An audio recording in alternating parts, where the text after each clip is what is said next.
Hey guys, hope you guys are all doing fantastic this morning. We're going to go ahead and continue our lessons with chapter 10. And we're going to go ahead and take a look at actually 10.7, which talks about inscribed and circumscribed polygons. Okay, so in order to do that, I think for the most part right now, we are all wondering, well, what is inscribed and circumscribed? Okay, what do those words even mean? So the way I'm going to go ahead and describe those words is by actually using an example here. So a polygon is inscribed in a circle. So a polygon is inscribed in a circle if each vertex of the polygon, and you might need a little bit of room here, each vertex of the polygon is on the circle. Okay? So if you had a circle like this, all of the vertices of whatever polygon that is, in this case that looks like a square or a rectangle, all the vertices are on the actual circle. So I don't really like to say the edge of the circle because the circle doesn't have any edges, but if you could think of it almost like the edge of the circle, sure, why not? But yes, that's exactly right, guys. So a polygon is inscribed in a circle. So inscribed, guys, essentially just means that polygon is inside of the circle. You got to be really careful with how you read these off, guys. Inscribed is in. So very similarly, a polygon is circumscribed. This time it's circumscribed about a circle if each, and this is slightly different, each side of the polygon is tangent to the circle. Is tangent to the circle. Okay. So if I'm gonna say that I'm gonna circumscribe a polygon about a circle, I start off with that circle, and essentially what happens here, guys, is I'm putting a polygon around it. Okay, so for example, here, if you look closely at this, guys, and I sorry for my horrible drawings, but if you look closely, guys, each one of the sides of this rectangular square shape here that I have for this quadrilateral, each one of those sides is actually tangent to the circle. Okay, so what did I just do, guys? I just drew a polygon that is circumscribed about a circle. In other words, sorry, it's going on the outside of the circle. All right, that figure is around the circle. That's what we mean by circumscribe. Or sorry, yes, circumscribe. All right, so let's go ahead and draw a few examples, guys. Let's see if we know what these words are. So remember one more time, a polygon is inscribed in a circle if each vertex of the polygon is on the circle, and a polygon is circumscribed about the circle if each side of that polygon is essentially tangent to the circle, trapping the circle inside. So let's go ahead and see what they're asking us here. So here they say, draw a picture to portray each of the situations below. So it says a rectangle inscribed in a circle. So there's a rectangle inscribed in a circle. So let's go ahead and start off with, I think it's easier to start off with a circle. And actually, I found my little tool here that allows me to draw perfect circles. So that way I don't attempt to draw horrible circles. But remember, guys, there's a rectangle inscribed in this circle. So there's a rectangle somewhere in here. So let me draw all my vertices of my rectangle. Notice how all of them are directly on the circle. And there it is, guys. We have a rectangle inscribed in a circle. Here's my center. But that's exactly right, guys. That is exactly what it should look like. Okay, a rectangle is inscribed in a circle.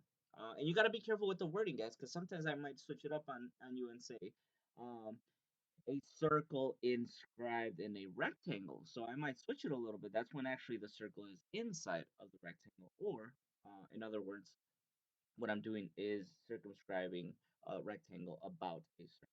But I won't confuse you guys. For now, a rectangle inscribed in a circle is right here. Okay, we just did it. All right, next one. A trapezoid circumscribed about a circle. So here's a circle again. Whoop, I don't want to do a highlighter circle. Let's try that again. Here's a circle. Kind of a circle. It's a little lopsided, but it's all right. All right, so a trapezoid circumscribed about a circle. So there's my circle, guys, but I'm going to go ahead and draw a trapezoid circumscribed about that circle. That means that this trapezoid is going to be outside of the circle. But remember, each of the sides have to be tangent. All right, guys, sorry about that. I had to pause the video for a moment because my phone was ringing. But let's continue, guys. So again, we are doing a trapezoid that is circumscribed about a circle. So here's the top portion of my trapezoid. I'm going to go ahead and draw this bottom portion of the trapezoid. And I'm not sure why it's erasing on me. Oh, there we go. Sorry about that, guys. Let's try that one more time. So here's my circle. All right, let's go ahead and draw a trapezoid here about the circle. So here is one segment that's tangent. Here is a second, whoops. Here is a second segment that is tangent. And here is third and fourth. So sorry for the horrible drawing here, guys, but I think you guys get the idea. Notice again, each one of these sides, guys, is tangent to the circle. That's what we mean when we talk about circumscribing about a circle. Okay, so next one, a circle is circumscribed about a quadrilateral. So you got to be careful there, guys. Think about what you actually have first. Okay, you are circumscribing a circle about a quadrilateral. So you should actually start off with it actually doesn't matter where you start off, but what you do need to remember is this, guys. You need to remember the circle is going around. The circle is being the one that's circumscribed about a quadrilateral. So it really doesn't matter where you start, but I'm going to go ahead and start with the circle. And I actually have a quadrilateral inside of it, guys. And let's go ahead and do some vertices here. And again, it could be any quadrilateral. And there we go. Again, guys, if you're a little confused by that, reread it. Reread the exact prompt that you were given. A circle is circumscribed, so a circle is around a quadrilateral. A quadrilateral. So that circle is around the quadrilateral. So this is what I mean, guys, by being careful with the wording exactly how it's being explained. And finally, the last one, a circle is inscribed in a hexagon. I don't think I have a hexagon here. Let's see if I have a hexagon. No, I don't. But I can at least start with the circle, guys. And that's the reason why I'm starting with the circle. I have the ability to draw a circle with my program here. You do not have to start off with the circle. But it says that I have a circle is inscribed inside of a hexagon. So this circle is going to be inside of a hexagon. So I'm going to do my best here to try to draw a hexagon around my circle. And please don't make fun of me if it doesn't look very good. I'm trying my best.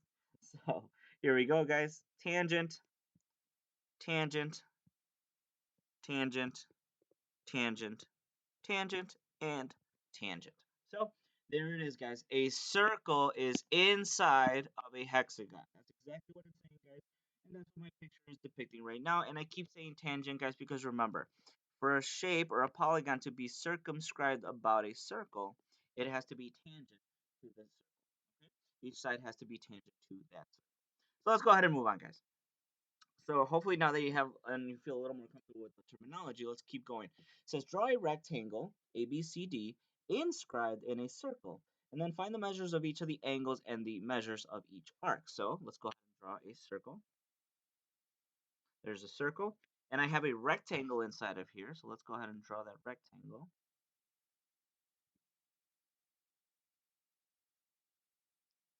Okay. Now there isn't much to find in terms of the measures of the angles because I know the measures of the angles because they told me that this was a rectangle. So I know these are all right angles. However, what's going to take me a little bit more work is to find the measure of each arc. Well, let's see. Let's get a little closer here. Now, guys, if you want to find the measure of the arcs, and I'm only going to find a few of them, but I'm trying to show you guys a little something. If you look closely, guys, let me go ahead and draw a diagonal. Let me draw a diagonal right here. Now, we don't know yet, as of right now, whether or not that actually goes through the center. I mean, it might be going through the center. I don't know. Okay. One thing I do know, however, is check this out, guys. Look at this angle, this 90-degree angle, and look at the piece of arc it trapped inside. Think about that, guys. This is a right angle, and it trapped that piece of arc inside. And now, even though I didn't know it was a diameter or not, guys, I can conclude that now. I can conclude that this gray line has to be a diameter. Why? Because, guys, this is 180. Okay, remember, if this is 90, you gotta double it to find the measure of the intersected arc. So that is 180, guys. And when does that happen? That happens when the circle is being cut exactly in half. So that means that's 180, guys. And let me do a little bit of erasing here. If that's 180, then actually this must also be 180. So 180 here in the purple. So that means 180 here in the green, which also makes sense, guys, because again, this is a 90-degree angle, so gotta double it to find the measure of the intercepted arc. All right, cool. So we know that now. Let's go ahead and move on. That's going to be helpful here in just a second because the next problem says quadrilateral PQRS is inscribed in a circle. Okay, so here's my quadrilateral, and it's inside of the circle. It's inscribed in the circle. Now it says, what do you know about the measures of its angles, and what are the measures of arc PSR and arc PQR in terms of the inscribed angles? Okay, and they follow it up with what is the measure of angle PSR, or sorry, arc PSR plus arc PQR, and finally, what is the measure of angle Q and angle S? Now that's a lot of information, guys. So let's actually slow this thing down. Okay, let's slow this thing down, guys, and let's figure out a few things here. So I'm gonna actually start off with, oh, I don't know. Let's start off with this. I'm gonna go ahead and figure out what this is. Well, I don't know very much about angle Q and angle S right now, guys. I just know this so far. I know that's angle Q. I know this is angle S. Now, that's pretty much all I was able to do there, guys. Not very much, right? So why don't I do something else then? Why don't I actually do this? What is the measure of arc PSR and arc PQR? Well, where are they? PSR is right here. PQR is right here. Now the question is, well, what do I know about those two arcs, guys? Now, be careful here. Don't assume that each of those are 180 degrees. And here's why you can't assume that, guys. We have no idea if that's a diameter. Okay, that could be a chord. Okay, it's like if I had this. There's no way, and I know I shouldn't assume, but there's no way that looks the same size as that. There's no way either of those are going to be 180. So I can't assume that, guys. One thing I can say, though, without assuming anything, the measure of PSR, arc PSR, plus the measure of PQR, think about it, guys. Look at it closely. How much of the entire circle did I just cover with those two highlighted regions? Well, I just actually covered the entire thing, right? This whole thing is going to be 360. Now that's going to be helpful here in just a second, guys. All right, you'll see exactly why in just a bit. All right, I'm going to move on. I'm going to make note of this. I'm going to highlight it here. Put a little thought bubble around it. Because the next thing they asked us for, and I'm kind of working backwards here, it says, what are the measures of PSR and PQR? What are the measure of both of those arcs in terms of their inscribed angles? Well, let's see. Well, PQR, that green region there, well, guys, the inscribed angle for arc PQR is angle S. So I actually know something. Here's what I know. I know that the measure of arc PQR, well, what do I know, guys? The intercepted arc is always twice the size of the inscribed angle. So actually, 2 times the measure of angle S. Think about it, guys. And again, I'm just giving you some random numbers here. But if this was 200, wouldn't this have to be 100? Okay, so think about that. I have twice the measure of angle S is going to be equal to the measure of the arc. Well, very similarly, guys, right here. Let me do some erasing here. If you look closely at angle Q Angle Q is created by these two segments here, okay? And it's trapping angle PSR inside, or sorry, arc PSR inside. So PSR is trapped inside.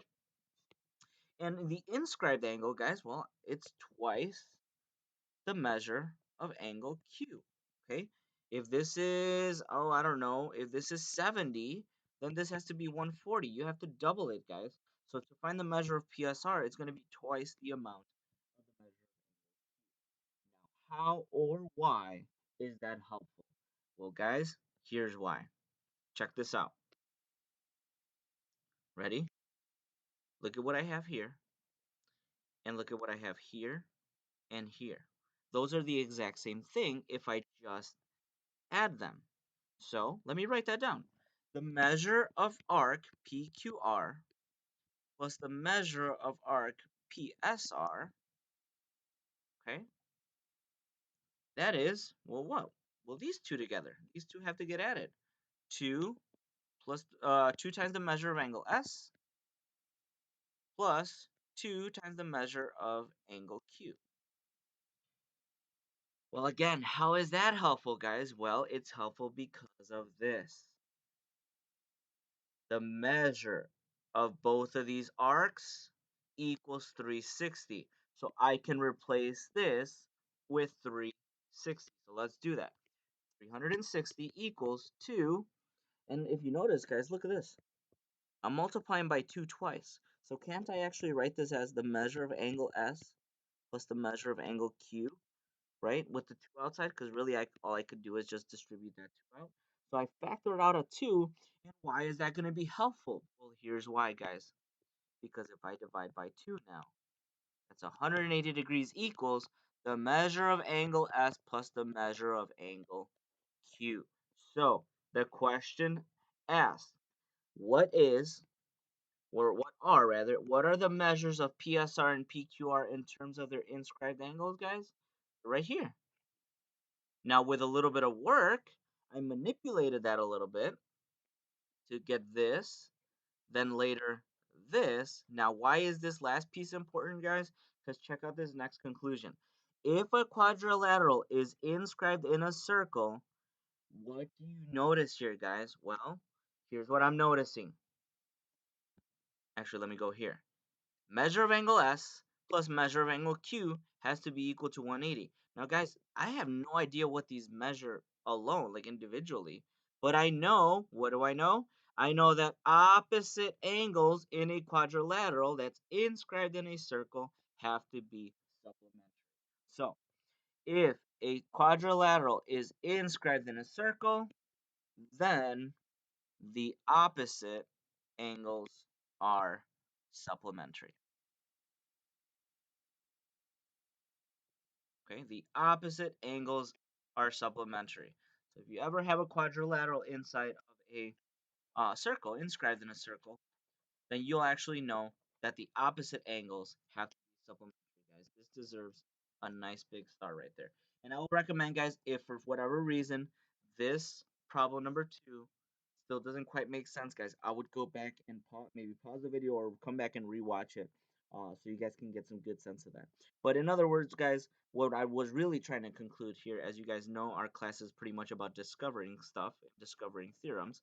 I wanted you guys to understand that if you have a quadrilateral inscribed in a circle, then the opposite angles are supplementary. So let's use that. All right. Now the next challenge here, before we actually do a few practice problems, guys, is this. It says, what does it mean, or sorry, what does this mean about a parallelogram? It's important here. What does this mean about a parallelogram inscribed in a circle? Well, let's actually try that out, guys. Let's try to draw a parallelogram now. Watch what's going to happen right away. Check this out. I'm going to try to draw a parallelogram here. So here, here. Now here's the deal, guys. If I draw the rest of that parallelogram, I'm actually going to go outside of the circle. Because if I cut it off, whoops, if I cut it off, it doesn't really look like a circle. Okay. Now let's pretend for a second we could. Let's pretend for a second I somehow could squeeze it in there, but let me just draw like this. Well, here's the deal, guys. According to this parallelogram, and again, I'm not trying to assume too much here, but I'm trying to make a point, guys. This angle to me looks obtuse, and sometimes they are obtuse in a parallelogram. Well, we know that opposite angles in a parallelogram are congruent. Okay, these have to be congruent. So they're both obtuse. Now think about that, guys. Even the smallest obtuse angle, like for example, 91. Well, 91 plus 91, guys, that's 182. That already fails what I just said. This fails what I just said up here. Okay? The opposite angles are supposed to be supplementary, not 182. So actually, guys, this is not going to work. All right? Not only did it not work because it doesn't look like it was going to work, but now I definitely know they can't have obtuse angles. So what's the only other option, guys? Well, here's our only other option. Let's actually draw another parallelogram here, but I'm going to draw it a little bit more like this. Now, I'm going to tell you right now, I'm not assuming this is a rectangle by any means. However, here's what I do know, okay? Opposite angles of a parallelogram are supposed to be congruent. This is supposed to be congruent to that. Now think about that, guys. These angles are supposed to be both congruent. Let me actually call them something. Let me call them angle S and angle T. Angle S is congruent to angle T by definition of a parallelogram. But I just said up top in the top page, guys, that angle S, because they're opposite, angle S and angle T better be equal to 180. So guys, what are the only possible angles that could be congruent and add up to be 180? The only option is a right angle. And now, even though I said don't assume it's a rectangle, guys, actually, now I can assume that's a rectangle. And I'm not even assuming, I'm concluding that this has to be a rectangle, guys. So, here it is. What is the conclusion for any parallelogram inscribed in a circle? If a parallelogram is inscribed in a circle, then that parallelogram is a rectangle. If you are ever told that there is a parallelogram inscribed in a circle, guys, okay, then automatically you can say and conclude that this has to be a rectangle. It might be a square, yes. Technically, a square is still a rectangle. But for the most part, guys, we know that it has to be a rectangle. And I just proved it to you by using the fact that opposite angles in a parallelogram have to be congruent. And I just learned that if a quadrilateral is inside of a inscribed in a circle, then it has to be opposite angles or supplementary. So the only angles that do that would be 90-degree angles. So let's get a little bit of practice, guys. I'm going to do 2 of these together with you guys, and then I'm going to expect you guys to try a few on your own because I don't want to make this video too long. So here it is, guys. It says given the measure of angle P, arc PQ is 128. So here we have 128. The measure of arc SP is going to be 112. And the measure of measure of angle this time, the measure of angle Q is 76 degrees. The question is, what's the measure of angle S and the measure of angle arc QR? Well, here's angle S, guys. These are opposite angles inside of a parallelogram. Or sorry, not a parallelogram, sorry. Inside of a quadrilateral, guys. And according to what we just learned, again, one more time, if a quadrilateral is inscribed in a circle, then the opposite angles are supplementary. So to find the measure of angle S, I would do 180 minus 76. The measure of angle S, 180 minus 76, which in this case would be 104 degrees. So measure of angle S equals 104 degrees. Found one. Next one. Okay, so let me go ahead and actually write that down. Measure of angle S is 104 degrees. And finally, they're asking me for the measure of arc QR. Well, arc QR is right here. Now, I don't have an inscribed angle here. However, guys, the information you just found earlier, this right here, the fact that angle S is 104, that's going to be helpful. Why is it helpful, guys? Because this intercepted arc has to be double of the inscribed angle. So it has to be double of 104. Well, that double of 104 is 208. So how the heck am I going to find the measure of RQ? All right. How am I going to find it? Well, we would have to do 208, that's the bigger arc, minus that 128 that was in the way, and that's going to give me a measure of 80 degrees. So the measure of QR is equal to 80 degrees. Okay. I think you guys can handle this one, guys. I'm gonna go ahead and pause the video for a moment, and I'm gonna come back and show you guys the answers. Go ahead and pause the video at this time and give it a try. Okay, guys. So here are the answers for the next three arcs here for problem number 2. It's 60, 120, and 180. Now, how did I get that?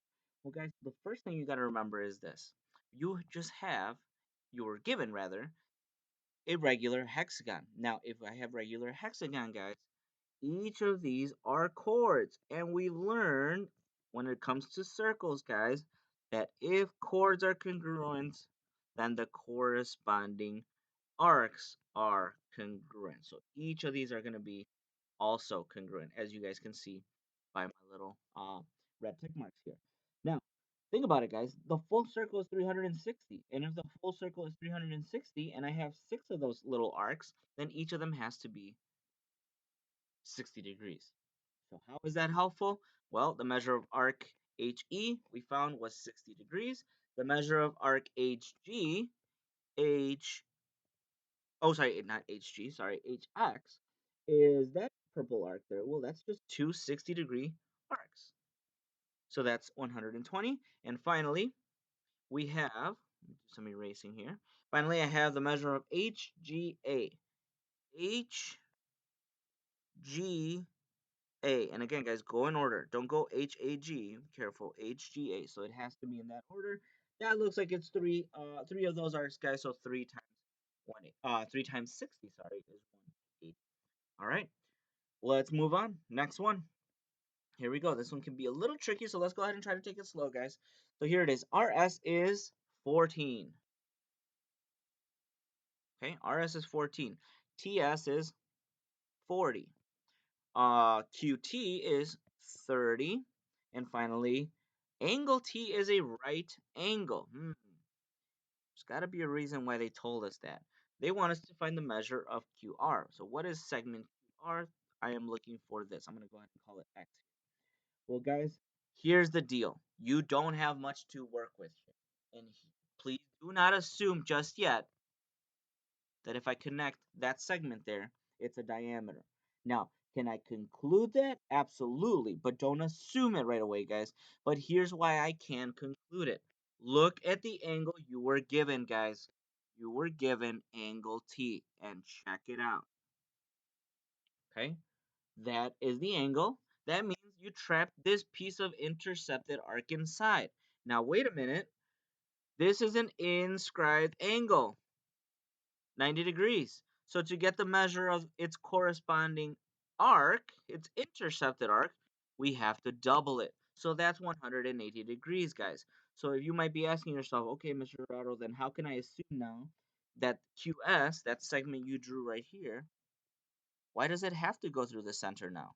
Well, it has to go through the center, guys, because that is the only way you can get 180 right here. Okay? You split the circle in half. So yes, guys, QS definitely is going to be a diameter. Okay? Now, we can do a little bit of work from there. Because now, guys, think about this. If that is a diameter, then actually I know what this bigger arc over here is too. That also has to be 180 because I just said we split up the circle in half. So this is also 180 degrees. Now I can do some work. Watch this, guys. Ready? Well, at the end of the day, this is a right triangle after all. And if I'm looking for, let me call this y for a second. If I want to know y, well, 30 and 40, and actually, you could do Pythagorean theorem here, guys, but if you're good at it with your Pythagorean triples, you might see that that's a 3, 4, 5 triple. 30, 40, and the missing one is 50. So my y is 50 right here. Cool. Now, that's not really what I wanted. I want to know this other side here, QR, but now I can do it, guys. Y, and here it is.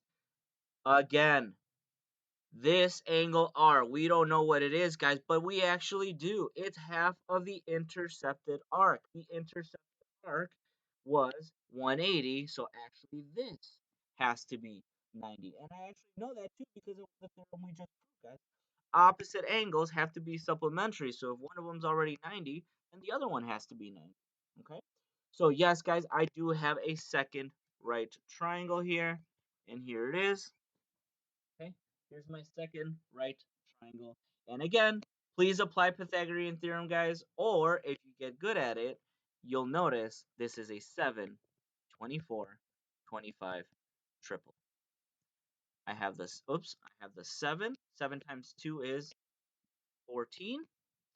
I don't have the side that corresponds to 24, but I do have the side that corresponds to 25, which is 50. Okay, so all I did was double it, guys. So I doubled it. So this doubled would be 48 right here. So it would be 48 right there. So I just found the measure of QR. QR is equal to 48. Um, and we're good. All right, very last one, guys. Let's go ahead and take a look at it. So it says given circle O, IJKL is a parallel. Excuse me, it's a parallelogram, guys. Now, what did I just say? If it's a parallelogram inscribed in a circle, then that parallelogram has to for sure be a bunch of right angles here, so create a rectangle. Okay, so that parallelogram has to be a rectangle. Now we know that arc IJ is 100 and let's see, 100 and what did it say? 120. Okay, that's 120 degrees. We also know that MO, so segment MO right here is 10. Now you might be thinking to yourself, well, that's a strange place to put a segment, guys. But it's more than a segment. If you look at it closely, guys, that's a radius. So it might come in handy here in just a second. Now, it says find the perimeter of IJKL. Well, what does that mean, guys? I need to find the perimeter of this entire thing. Okay? Well, I know this has to be a rectangle. Okay? It has to be a rectangle for sure. But I don't know if it's a square or not. So don't assume, guys. Just always try to prove. Always try to prove it. Now, you don't have much information here, guys. But actually, you do. And here is the information you have. You are being told, guys, that this right here is 10. Well, what does that tell me then about this? Check this out, guys.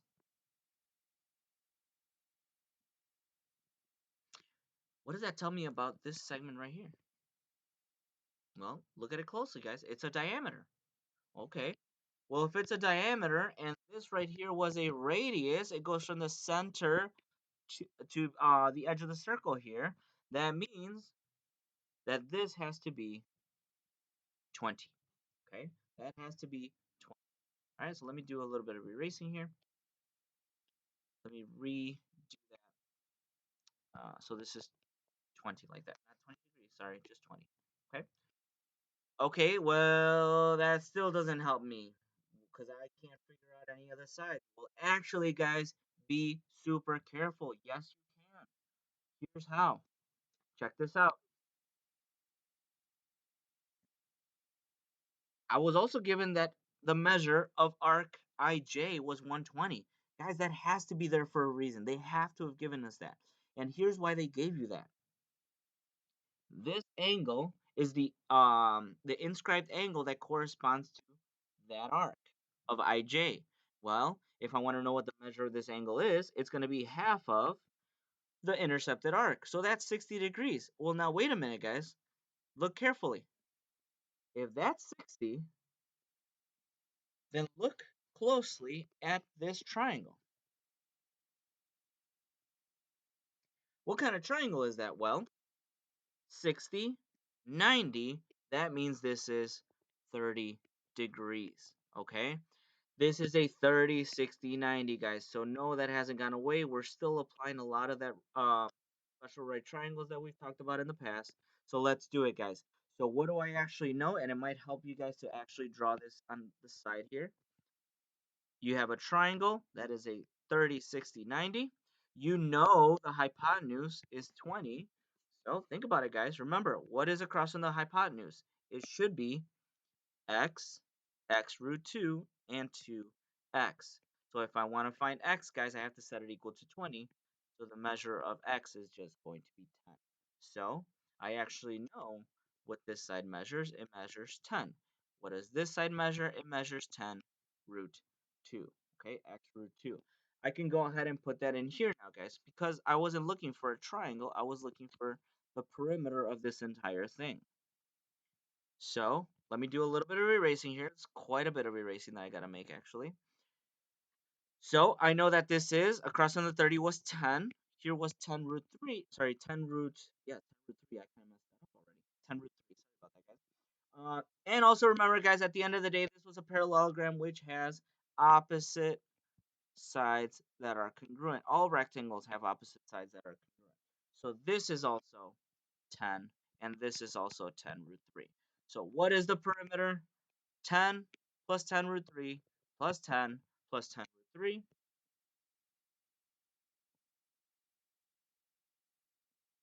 Only add like terms, guys. This one combines with this one to give you 20, and this one adds with this one to give you 20 root 3. And that is our final answer. Okay, guys. So I'm gonna go ahead and end the video here for now. As always, guys, please go back and relook at anything that you guys were a little confused on, because that's the luxury of having some video lessons, guys, that you always have the opportunity to go back and double check that you truly understand everything.